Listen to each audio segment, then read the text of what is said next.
Há uma quinta dimensão, além daquelas conhecidas pelo homem. É uma dimensão tão vasta quanto o espaço, e tão desprovida de tempo quanto o infinito. É uma zona intermediária entre a luz e a sombra, entre a ciência e a superstição, e se encontra entre o abismo dos temores do homem e o cume dos seus conhecimentos.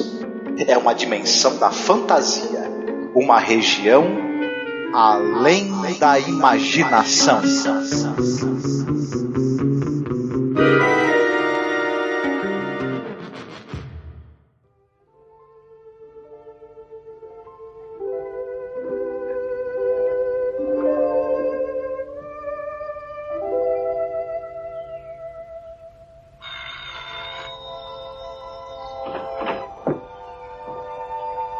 Yes? Yes? Who do you want to see? Who is it, Robert? Mom. Is that Mom? Who are you? What do you want? Who is it? You're both here. How can you be here? What do you want, young man?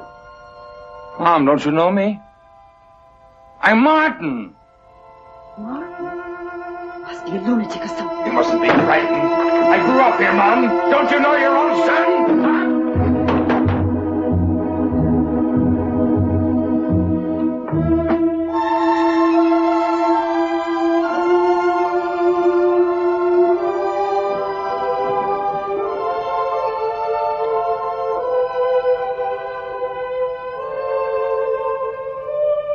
Hi. Like it? It's got a rumble seat. It's been a long time since I've seen a rumble seat. Where you been, Mr. Siberia? Bob just bought me this. First brand new car I've ever owned. This? Brand new? First of its kind in the whole town. Right out of Detroit yesterday morning.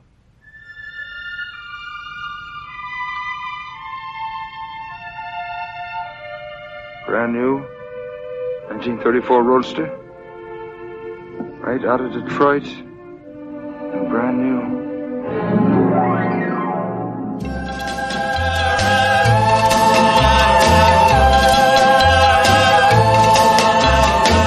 Every night I hope and pray a dream lover will come my way. A girl to hold in my arms and know the magic of her charms. 'Cause I want a girl to call my own. I want a dream lover so I don't have to dream alone. Olá, ouvinte, seja bem-vindo à nossa Zona do Crepúsculo. Eu sou a Angélica. Eu sou o Marcos. Eu sou o Alexandre, do Cine Alerta. Olá, Alexandre, meu amigo, seja bem-vindo ao nosso projeto. Eu fiquei muito contente sabendo que você é um fã de The Twilight Zone também.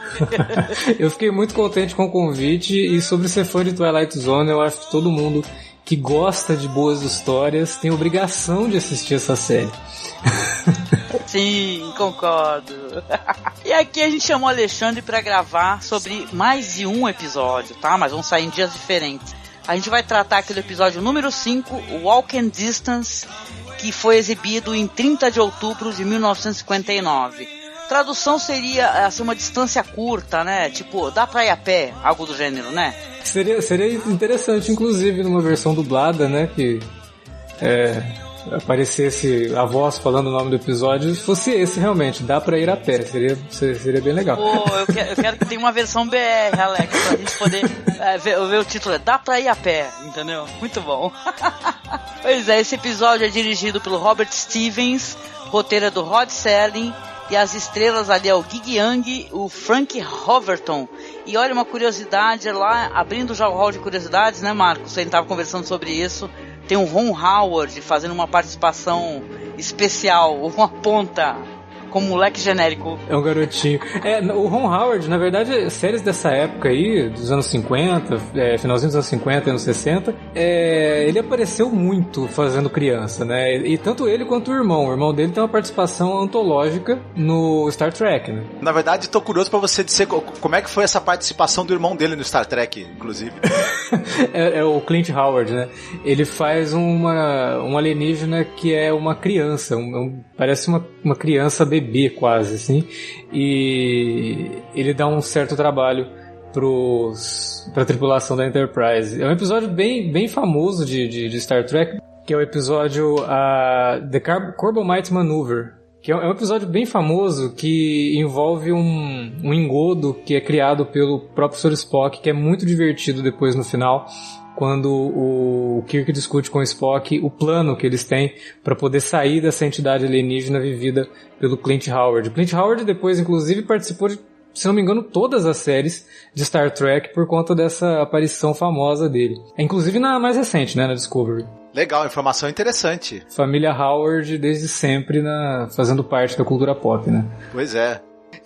Vários episódios do Além da Imaginação, inclusive eu já vou antecipar, porque a gente costuma fazer ligações com outras obras, né? Mas vários episódios tratam dessa questão do homem adulto, que ou ele tem vislumbres da infância dele, ou personagens com quem ele conviveu, garotos, crianças com quem ele conviveu, aparecem para ele no momento presente. Em diversos episódios você vai ter essa ideia de você ter um retorno para sua infância, ou da sua infância te perseguir também.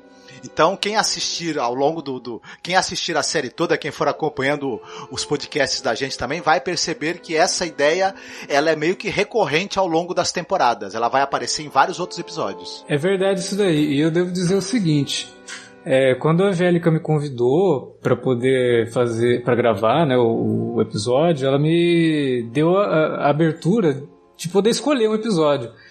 E eu devo dizer que eu me sinto até meio sacana por ter escolhido esse episódio, porque ele é considerado um dos melhores episódios de Twilight Zone, e muitos críticos, inclusive, consideram ele um dos melhores episódios já escritos por uma série de TV, né? Então, desculpem se eu escolhi esse episódio. Pô, então tu deu sorte, né? Engraçado que tiveram outras pessoas também escolhendo episódios. Isso é uma coisa muito interessante, Alex, que você falou, né? Porque os episódios, a série, depende de como é que a pessoa é tocada, né?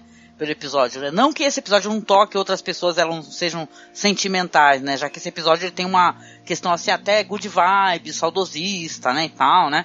Mas é que tem gente que escolheu episódio assim que até não se encontra em listas, mas pra pessoa é uma referência maravilhosa de um conto legal que a pessoa leu, é um material importante que ela gostaria de discutir com alguém, né? Então, realmente, esse é um episódio que está em muitas listas, né? Considerado um dos melhores episódios de The Twilight Zone. E eu tenho uma coisa intrigante, assim, eu tava dando uma lida até porque a gente vai falar, claro, a sinopse do que acontece no episódio. História de alguém que vai voltar no tempo, né? Vai ser um viajante do tempo. Né? E ele volta para uma época americana, né? Que são os anos 30, né? Acho que é 34, onde está ocorrendo a Grande Depressão americana. E isso é interessante porque olha só como é você ter um olhar, né, quando você volta para uma lembrança do seu passado, com os óculos cor-de-rosa, né, tal, que talvez a criança não tivesse a sensibilidade de saber o que os pais estariam passando, né. Aí parece aquela comunidade maravilhosa, idílica, de pracinha, fofinha, né, e vai saber, né. Então é muito interessante isso daí, né, quando a gente para pra pensar que é meio, sei lá, saudosista, né, o tom desse episódio. A criança não tem essas noções, né, realmente. E quando ele volta baseado nas lembranças boas. Então, obviamente que tudo que ele... É engraçado isso, porque ele vai lembrando e vai contando as coisas, e aí o episódio joga para um lado e te mostra que aquilo estava acontecendo naquele momento. Então é muito de lembrança, realmente, do que a gente tem de quando a gente é criança. E esse episódio eu não escolhi ele porque ele é um dos melhores episódios da série, mas justamente por conta disso, eu gosto muito dessas histórias que remetem a tempos passados, né? E de como que a gente gosta de se lembrar de certas coisas de forma realmente nostálgica, não levando em conta o cenário que os nossos pais, por exemplo, pudessem estar passando. Mas na minha cabeça, a minha juventude, a minha infância, tem momentos assim que eu gostaria de revivê-los, mas talvez naquele momento a situação atual, tanto da minha cidade ou do país, por exemplo, não estava tão bem assim. Eu cresci nos anos 90, né? Então você tem que levar em conta que uma parte da minha infância, finalzinho dos anos 90, 98, 99, o Brasil mesmo estava numa crise tremenda, né? Com não sei quantos milhões de desempregados. A gente ligava a televisão e via filas e mais filas de pessoas tentando um emprego, empregos assim, corriqueiros mesmo, porque não tinha outra coisa com que trabalhar. Então era uma época que não era uma boa época, mas as minhas lembranças de amizades e situações e tudo mais se mantêm muito fortes, né? E ele até fala uma frase no episódio, né, do garoto, tipo, aproveite essa época porque é a melhor época, você tem muito que viver nessa época, você vai aproveitar muito dessa época, e é uma verdade. Só que uma hora a gente cresce, né, e precisa se libertar também desse tipo de coisa para poder avançar e perceber que mesmo sendo adulto, você não precisa viver exatamente como o adulto frio e que só vive pelo trabalho, né? Só vive pelo dinheiro e aquela coisa toda, que é o que acaba movendo ele. Ele fala no começo que ele precisava sair de Nova York porque ele estava à beira de se jogar do escritório dele lá, porque não estava aguentando mais a pressão, né? Ele trabalha com publicidade, eu trabalho com publicidade. É isso que eu ia perguntar, porque é muita pressão, né, Alex? A gente tem aquela série maravilhosa, né, aquela série lá do... Mad Men. Mad Men, isso, tem aquela série Mad Men, né, que você vê como é que é a pressão do trabalho, e tem mais de um episódio de The Twilight Zone que mostra como é problemático esse cotidiano desse trampo de publicidade, viu? Não é mole não, viu? Mas vamos lá, gente, simbora. Marcos, faz aí a sinopse e depois a gente comenta um pouquinho o que a gente achou e dá nossas indicações. Tá certo. A história, na verdade, ela é bastante simples até, né? Você tem um sujeito que é um publicitário, o Martin Sloan, vivido pelo Gig Young. Ele está viajando de carro porque ele estava assoberbado de pressão, de estresse, enfim, no trabalho dele. E ele não aguentando mais a pressão, estava à beira de um colapso nervoso ou coisa pior, ele pegou o carro e resolveu, né, dar uma espairecida, e ele acaba dirigindo para próximo de onde seria a cidade onde ele passou a infância dele com os pais. Ele para ali num posto de gasolina, não é isso? Ele para abastecer e trocar o óleo, né? Isso, aí ele fala pro cara assim, pô, eu tô perto de tal lugar. Não, tá perto, dá pra ir a pé. Aí ele fala, então eu vou até lá, né? Dá uma olhada na cidade onde eu cresci. Eis que, ao chegar à cidade, ele para numa lanchonete e que ele costumava tomar um sorvete de 3 bolas com soda por apenas 10 centavos. E aí ele começa a conversar com o cara e fala, poxa, ainda serve esse sorvete, mas não deve ser esse valor. Ele fala, claro que é esse valor, sim senhor. E enquanto ele tá tomando o sorvete, ele começa a falar, e o velho fulano de tal que ficava no quarto ali de cima, tudo, Deus o tem? O cara, Deus o tem? Não, ele tá lá direitinho, tá lá ainda. E aí o Martin estranha isso, mas aos poucos ele vai percebendo que ele está na cidade em que ele cresceu. Ele de alguma maneira ele retornou à época em que ele ainda era criança. Então ele vai encontrar os amigos de infância e vai encontrar os pais e a si mesmo criança. Isso vai desencadear nele, claro, uma série de sentimentos muito interessantes, muito profundos, que a gente vai ter a oportunidade de acompanhar ao longo do episódio. Interessante, né, que assim, a performance desse ator é o Gig Young, né? Eu achei muito boa realmente, né? Mas o elenco de apoio ali é qualquer negócio, né? Isso também é divertido, né? Também não tira o mérito do episódio em si, né? Na cidade, as pessoas não estranham esse anacronismo, né? Não importa a roupa dele, nem nada e tal. Então, também eu acho que a série não quer discutir, ou a gente não deve se pegar a essas coisas assim. A série quer discutir realmente essa coisa de você ter essa percepção, né? Do que você perdeu, né? Da infância perdida, da inocência, né? Tem aquele lance, claro, que ele vai chegar na praça, ele vai ver a si mesmo, num coreto ali, colocando o nominho dele, e o moleque já sai, olha, todo mundo já colocou, hein? Não sei o que, e sai correndo, tipo assim. É um Bart Simpson, né? O Martin novinho. E sai correndo. É muito interessante como a série explora essas questões assim. De uma maneira, como assim, a gente já falou algumas vezes, é rápida, eles apresentam a história e tal, e fica uma coisa coerente, né? Não fica uma coisa estranha. Não, exatamente. O mais interessante no roteiro do Rod Serling é como ele vai contando essa história aos poucos e o espectador percebe o que está acontecendo antes do personagem, né?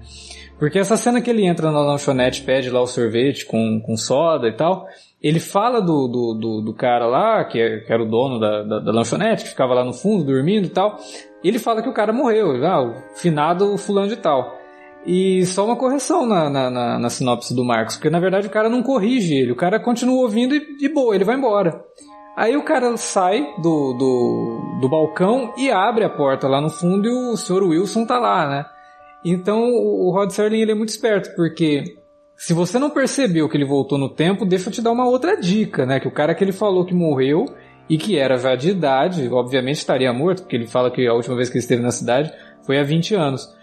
E aí o sujeito, que é o atendente ali, vai lá e chama o Sr. Wilson. Quer dizer, opa, peraí, né? Se eu não percebi ainda, agora eu percebi, tô entendendo o que está acontecendo aqui. E aí aos poucos ele vai se encontrando com esse passado dele, vai se encontrando com essas pessoas que ele mal se lembra, né? Provavelmente ele já tinha convivido com aquele garotinho interpretado pelo Ron Howard, devia ser amigo de infância dele, e ele não se lembra do garoto, né? Isso que é interessante, assim, é como que ele realmente deixou de lado aquela vida para viver uma vida em Nova York totalmente atribulada e tudo mais, e percebe ao longo do caminho que ele precisa reduzir, ele precisa diminuir o passo. Que é outra coisa legal do roteiro do Rod Serling, né?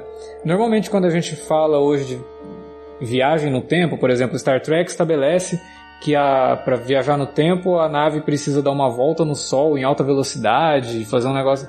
Sempre envolve alta velocidade, né?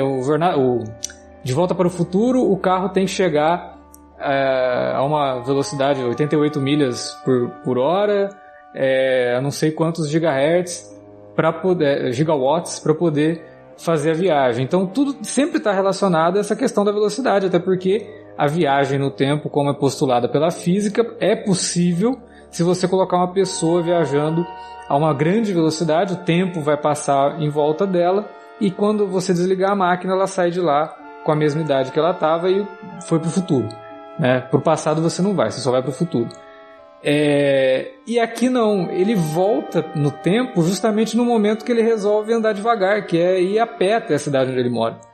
É muito interessante isso, tem umas sacadas muito boas no texto do Rod Serling nesse sentido, que é justamente a lição que o cara tem que aprender, que ele precisa diminuir o passo, né? Ele não vai voltar a ser criança, ele não pode ficar na cidade onde ele conviveu, ele não pode viver naquela época não pertence mais a ele. O que ele tinha que passar naquela época ele já passou. O que ele precisa é olhar para frente e aprender a viver de uma outra forma, né? Então os episódios de Twilight Zone, né, eles sempre trabalham com a ideia de um cautionary tale, né? Principalmente nessa época, que é uma época de transição, uma época de pós-guerra, muito se falava de Guerra Fria e também muito se falava de uma sociedade que estava se reconstruindo, e para essa sociedade se reconstruir, as pessoas se afundaram realmente no trabalho. E nesse sentido, esse episódio funciona, né? Porque ele está falando sobre isso. Olha, não adianta você se afundar no trabalho e deixar de viver, né? Uma hora você vai perceber que o tempo passou, aquele tempo você não consegue mais voltar, e aí quando você perceber isso é tarde demais. E se você percebe isso já no fim da vida, o que você vai pensar para o futuro, né? Como que você vai continuar vivendo e tentar resgatar alguma coisa para pelo menos terminar a vida de uma forma mais digna e aproveitando o que o mundo pode trazer para você, né? Então é um episódio muito bonito nesse sentido. Como eu falei no começo, eu gosto muito desse tipo de história, e sempre acho que as pessoas deveriam aprender com esse tipo de história também. Por isso que eu falei que quem gosta de boas histórias precisa assistir Twilight Zone, porque não só pela forma como as histórias são contadas, mas pela mensagem que está ali por trás, né? Eu acho que a gente consegue aprender muita coisa com ficção científica e talvez o mundo estaria melhor se a gente prestasse mais atenção no que a cultura pop está dizendo pra gente há muito tempo, e às vezes a gente acha que é só pra me divertir isso daí não quer me dizer nada não, né? E aí a gente acaba deixando também passar as lições que as boas histórias têm para nos passar, né? Então, eu acho interessante como nas histórias que tem no Além da Imaginação, você tem todos os episódios praticamente um elemento fantástico. É meio que o propósito até da série, né? Mas é bacana como esse elemento fantástico ele acaba sendo usado como impulso para a reflexão humana de coisas palpáveis, como envelhecer, morrer, medo, enfim. É uma coisa muito interessante. A série ela tem essa profundidade porque ela não é uma mera série de fantasia com elementos fantásticos. Os elementos fantásticos eles estão ali para provocar uma reflexão. É muito curioso essa coisa de que o cara ele não volta no passado simplesmente, ele tá no meio de uma crise, né? Não só de um colapso nervoso, ele tá no momento de transição. Ele tem 36 anos de idade, essa passagem tipo dos 30 pros 40 é o momento em que muita gente fica numa certa crise de identidade, do que você vai fazer da sua vida, o que você fez da sua vida. E é interessante nesse momento ele ter esse retorno para a infância. E é engraçado, como você mesmo falou, né? Ele, em vez de entender que ele precisa aproveitar a vida dele, ele quer brigar com ele, criança, e falar, pô, aproveita mais a sua vida aí, desde a infância já, né? E tal, mas esse tempo já passou. E é muito interessante o personagem do pai dele, que é muito sábio, né? Quando ele percebe que aquele homem adulto que está ali é o seu filho mais velho, e ele entende o desespero dele, por que ele tá perseguindo a versão criança dele para tentar obrigá-lo a aproveitar a vida, e ele deixa claro para ele, né, seu lugar não é aqui, né, você tá tendo essa oportunidade de relembrar a sua infância, mas é para você aprender alguma coisa e aplicar no seu mundo aí, né, e tal. Essa volta dele pra infância, eu acho, ela apela muito pros sentidos, né, você começa com o sabor do sorvete, os sons da banda, a visão da casa paterna e materna, é muito saboroso isso, né? Pra gente que é adulto também, eu acho que somos um pouco mais velhos do que o personagem, é muito bonito a gente poder ser levado também pra nossa infância e repensar a nossa vida. Realmente não é à toa que é um dos melhores episódios. Além dele ser maravilhosamente bem atuado, eu gosto muito da atuação do Gig Young, o Frank Overton, ele é o xerife do O Sol é para Todos, né? Uhum. Um cara que morreu muito jovem, inclusive, né? Morreu antes dos 50 anos, ele aparece também na Jornada nas Estrelas. É um baita ator e a atuação dele me comoveu muito, assim, também durante o episódio. Episódio sensacional, assim. E pra mim também um dos roteiros mais enxutos e perfeitos aí que ele produziu ao longo da série. O Rod Serling até tem uma questão bem pessoal com esse episódio. A cidadezinha lá é baseada na cidadezinha onde ele passou a infância. A própria pracinha, né, é baseada na pracinha onde ele muitas vezes viu banda tocando em coreto e tinha o carrossel e tudo mais. Então, além de tudo, essa ideia do episódio trazer uma questão mais pessoal, é pessoal mesmo, né? Porque o Rod Serling escreveu aquilo pensando nas coisas que ele viveu e provavelmente estava vivendo, né? E pôde colocar isso no papel e depois colocar isso depois para ser tão bem interpretado no Twilight Zone. Realmente o elenco é muito bom, né? O elenco principal que é o ator realmente, porque a história toda é em cima, nas costas dele mesmo. A Angélica até comentou que o elenco periférico ali não é bem qualquer coisa, não traz nada de muito interessante, mas ele carrega o episódio nas costas realmente, com todas as sensações que ele vai tendo e as percepções, né, dele, o que está acontecendo, e quando ele percebe, ele tenta consertar uma coisa do passado, que é falar pro garoto, para ele mesmo, né, olha, aproveita isso, e depois quando ele tenta consertar, ele estraga, né, porque o menino acaba sofrendo um acidente no carrossel, fazendo com que ele acabe mancando a vida inteira, né, e depois, no final, à noite, né, quando o pai chega para ele, dá toda aquela lição de moral, e ele finalmente entendendo que ele não pode ficar ali, né, ele precisa aprender a viver melhor, e aí quando ele sai da cidade, a cidade já voltou ao tempo normal, e ele percebe isso quando ele vai na lanchonete, e o cara, ele pede pro cara lá o sorvete de novo, e o cara, olha, tudo bem, eu até faço, mas o sorvete é um extra, então eu vou te cobrar 36 centavos, beleza? Aí ele, então tá, as coisas voltaram ao normal. Não, e é interessante quando ele tem esse retorno aí, né? Quando ele volta, já tem uma galera dançando, né? No bar. E você tem a impressão que o atendimento era mais personalizado, né, antigamente e tal. Era uma coisa assim mais...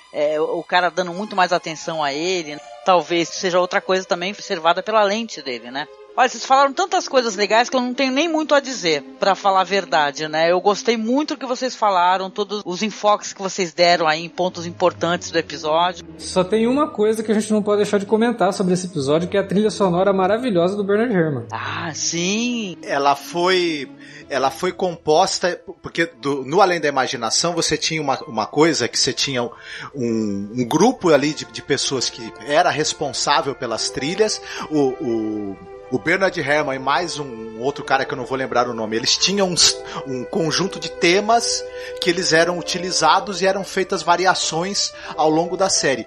Esse episódio tem alguns temas compostos especialmente para ele. Exatamente. E a gente percebe, né, porque a série ela tem uns temas um pouco mais contundentes, eu diria, até por conta da temática, mas esse tem uma música um tanto quanto mais doce, né? Evocativa da infância. E o Herrmann traz todo aquele ar de mistério, né, que ele sempre trabalhou tão bem, e aqui quando ele vai descobrindo aos poucos, a gente vai ouvindo aquela música e ela vai crescendo e depois ela diminui de novo para mostrar os lados mais pessoais ali das memórias dele. É realmente uma trilha muito, muito boa. E eu tinha mais alguma coisa pra falar desse episódio. Tá. E uma outra coisa também, só pra finalizar, a questão do... Quando ele entra na lanchonete de novo e percebe que voltou pro período normal dele, tem um detalhezinho no cenário que eu achei genial por parte da produção mesmo, que é ter colocado uma banquinha com revistas de TV, que é a TV Guide. Que é o que denota realmente que ele voltou para aquele, né, pro período atual dele, né? E as coisas, como você falou, começam a ficar um pouco mais impessoais, né? A música também, ainda tá tocando uma música alta, dançante, né? E tal, né? É outro clima, né? Outro clima, verdade. E aí, Alexandre, você recomendaria alguma produção, assim, pro pessoal poder aproveitar o ensejo depois de assistir o episódio, procurar alguma coisa legal? Então, eu recomendo sim. É uma recomendação até bem propícia realmente, porque até pouco tempo eu estava fazendo uma maratona de uma série que também é de antologia, né? Cada episódio é uma história diferente, e essa é muito interessante por conta das participações em cada episódio, e até pelos diretores também envolvidos na produção, que é Contos da Cripta, que também tem vários episódios que falam sobre desejos e sonhos e sensações que as pessoas tinham e que de repente acham que precisam ter de novo. Tem um episódio que é sobre um velhinho que ele resolve, para conquistar uma menina, isso é na primeira temporada, ele resolve começar a fazer umas operações para se tornar mais jovem. E o episódio até que é introduzido pelo Arnold Schwarzenegger junto com a caveirinha lá do Contos da Cripta. E é, assim, extremamente irônico a forma como o episódio vai se desenvolvendo e o final dele. Eu não vou falar o final, assim, eu vou deixar pra quem tá ouvindo se interessar. É um episódio da primeira temporada de Contos da Cripta, é só procurar o episódio que o Schwarzenegger aparece, que vai estar lá o título do episódio. E que é muito legal, é muito divertido. E fala um pouco sobre essa questão da gente não estar muito confortável com a vida e resolver fazer alguma coisa para tentar voltar a ser o que era antes, né? Nesse caso é até uma coisa que envolve a insatisfação com o próprio corpo, mas é muito divertido, e a forma como o episódio termina é de uma ironia incrível, assim, e que é o tipo de história que funciona muito bem nessas séries de antologia, né? Nossa, adoro Contos da Cripta. Muito legal a tua recomendação, Alex, muito bom. Muito bom. E você, Marcos, tem uma recomendação aí, querido? Eu vou recomendar rapidinho, pra não me estender muito, 2 filmes que eles não são exatamente... não tem exatamente a mesma temática que esse episódio, mas esse episódio me fez pensar neles. Um é o filme Esperança e Glória do John Boorman, porque vocês estavam falando sobre essa coisa de que ele tem lembranças muito doces da infância, mas estava no período da Grande Depressão. E o Esperança e Glória é um filme em que se passa na Segunda Guerra Mundial, mas é pela ótica das crianças, e para elas os escombros dos bombardeiros também, de certa maneira, viram um local de brincadeira, de esconde-esconde. O espaço que elas têm para brincar se amplia porque uma parte da cidade está em ruínas, uma parte da cidade que antes funcionava e elas não tinham acesso. Então é meio interessante. E tem um filme também, é um filme do Terence Davis, chamado The Neon Bible, né, a Bíblia de Neon, em que ele se passa na época da Grande Depressão também, e gira em torno de um garoto que a família está passando por sérios problemas financeiros, né, tá passando fome literalmente, e eles recebem a visita de uma tia deles, que é vivida pela Dina Rowlands, e essa tia começa a ajudar financeiramente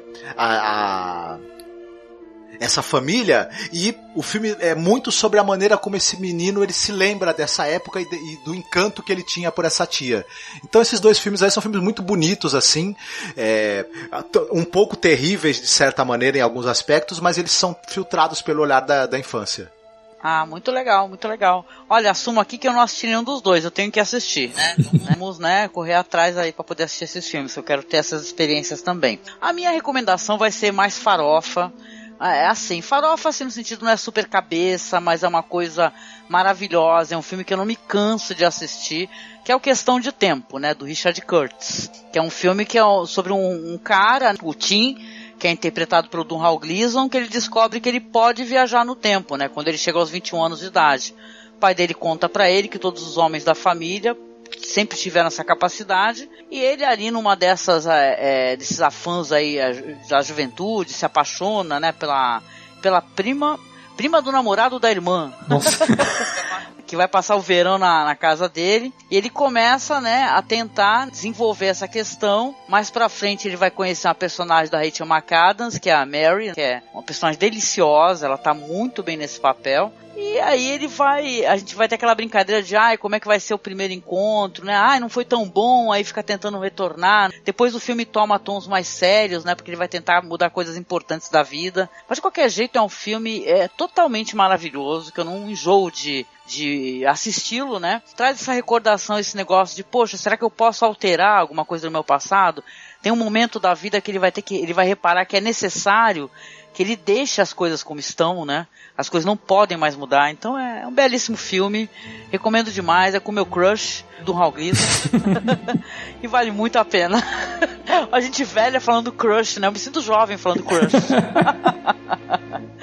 É isso, gente. Então, chegamos aqui ao final do nosso podcast, agradecendo ao Alexandre pela sua primeira participação e solicitando para você, Alexandre, que você fale um pouco sobre o seu trabalho lá no Cine Alerta, que é um podcast que eu amo, adoro.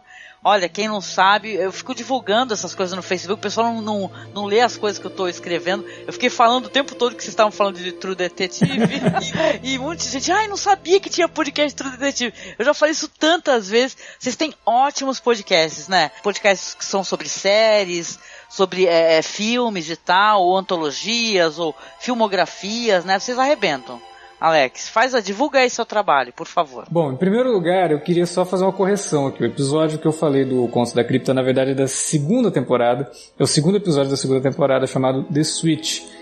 Em segundo lugar, eu queria agradecer demais o teu convite, Angélica. Eu acho esse projeto de comentar a Twilight Zone uma ideia fantástica. Eu morro de vontade de fazer isso com alguma série clássica, uma série antiga, mas a gente realmente grava muita coisa lá no Cine Alerta e acaba faltando tempo, né? A gente tem muito podcast que é um programa sobre uma série, né, ou sobre uma temporada, mas os episódios a gente acaba fazendo, como você falou, de True Detective e de algumas outras séries. Game of Thrones, né, vai acabar esse ano. Foi o primeiro, inclusive, que a gente acabou abraçando o projeto de fazer podcast de episódio a episódio e durante a exibição, né? Então é até muito mais fácil. Mas lá no Cine Alerta a gente tem realmente o Alerta Vermelho, que é o podcast nosso principal, que a gente comenta sobre cinema, sobre séries, sobre quadrinhos, sobre vários assuntos da cultura pop. Temos o Alerta de Spoiler, que é um podcast voltado para filmes que estão estreando, né? Então o filme estreia numa semana, na outra semana a gente dá uma semana para o pessoal assistir, a gente coloca no ar. E os podcasts, né, os minicasts que a gente faz sobre séries. O próximo, como eu falei, vai ser sobre Game of Thrones e eu tô bem ansioso para finalmente finalizar a série e comentar com o pessoal lá que ouve a gente desde a segunda temporada que a gente faz, né, de Game of Thrones. Então é o nosso podcast mais longevo. Muito bom. O trabalho de vocês é muito maravilhoso. Vocês fizeram The Handmaid's Tale, tava tão bom. Então, gente, se você chegou aqui no nosso podcast e você não conhece o trabalho do Cine Alerta, você está sendo nem convidado, você está sendo intimado. Obrigado. Aí lá visitar o Alex, Felipe, tanta gente boa lá falando sobre cinema. Vocês são maravilhosos. Muito obrigada de coração a tua participação aqui, que eu me sinto muito honrada com a sua presença. O Cine Alerta é o único podcast que fez justiça com a segunda temporada de True Detective. Pronto, falei. É verdade, às vezes eu me sinto assim, como o único grupo de pessoas que gostou da segunda temporada de True Detective. Obrigado, gente. Olha só, quem sabe um dia vocês se animam, né? Porque a gente tem um trabalho tão grande aqui pela frente pra falar dos episódios de The Twilight Zone, né? Quem sabe vocês resolvem falar de Galeria do Terror, que é tão legal também, nossa, né? Tem The Other Limits também, é tanta coisa boa. Vai que uma hora vocês arrumam uma pessoa pra dar um backup na edição, né? Porque é difícil ficar só nas costas da gente, não é fácil não. Não é. Eu, inclusive, tô super contente que eu tô gravando um podcast que eu não vou precisar editar. Pois é, meu alívio aqui, o negócio é super simples para edição, porque eu tenho sempre colaboradores maravilhosos. Então, tá sendo bom, tá sendo fácil fazer. Mas, Alex, mais uma vez, muito obrigada, viu, meu amigo, pela sua participação. Eu que agradeço, Angélica. E, Marcos, meu parceiro de gravação, a gente tá saindo aqui da Zona do Crepúsculo, essa zona maravilhosa, com essa lente colorida, assim, da saudade do passado.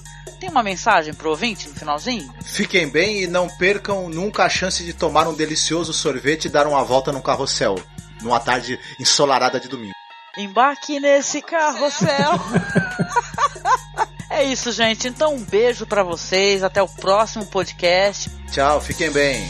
Tchau.